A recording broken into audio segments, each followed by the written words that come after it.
ഛത്തീസ്ഗഡിൽ മാവോയിസ്റ്റ് ആക്രമണത്തിൽ മലയാളി ഉൾപ്പെടെ 2 CRPF ജവാന്മാർക്ക് വീരമൃത്യു.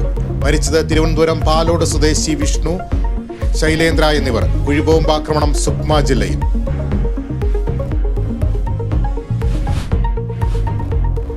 നീറ്റ് പരീക്ഷാക്രമക്കേടിൽ CBI അന്വേഷണം തുടങ്ങി. FIR രജിസ്റ്റർ ചെയ്തു. ക്രിമിനൽ ഗൂഢാലോചന, വഞ്ചന തുടങ്ങിയ വകുപ്പുകൾ പ്രകാരം കേസ്. സംഘങ്ങളായി തിരിഞ്ഞ് വിവിധ സംസ്ഥാനങ്ങളിൽ അന്വേഷണം.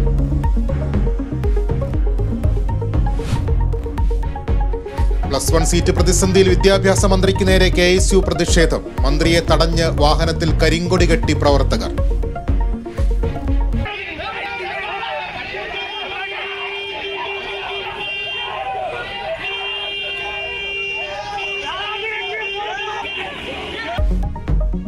പ്രതിഷേധവുമായി SFIയും രംഗത്ത്. വിദ്യാർത്ഥി സംഘടനകളെ ചർച്ചയ്ക്ക് വിളിച്ച് സർക്കാർ.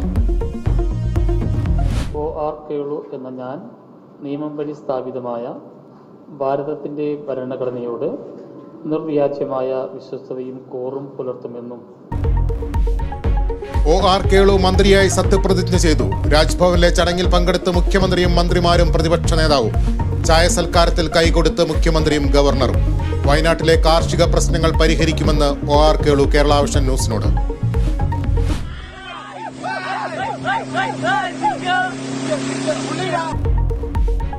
വയനാട് ബാണാസുര അണക്കെട്ടിന് സമീപം കടുവയുടെ സാന്നിധ്യം. അണക്കെട്ടിലൂടെ കടുവ നീന്തിപ്പോകുന്ന ദൃശ്യങ്ങൾ പുറത്ത്. കേണിച്ചിറയിൽ പശുക്കളെ കൊന്ന കടുവയെ മയക്കുവെടിവെക്കും. ചീഫ് വൈൽഡ് ലൈഫ് വാർഡൻ ഉത്തരവിറക്കി. സംസ്ഥാനത്ത് മഴ ശക്തം. കോഴിക്കോട്, കണ്ണൂർ, വയനാട് ജില്ലകളിൽ റെഡ് അലർട്ട് തുടരുന്നു. അരുണാചൽ പ്രദേശിൽ മേഘവിസ്ഫോടനം.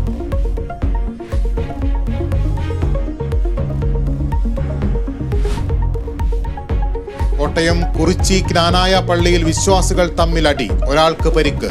സംഘർഷം മാർ സേവേറിയോസ് അനുകൂലികളും എതിർവിഭാഗവും തമ്മിൽ. സംഭവം സേവേറിയോസ് കുർബാന അർപ്പിക്കാനെത്തിയപ്പോൾ.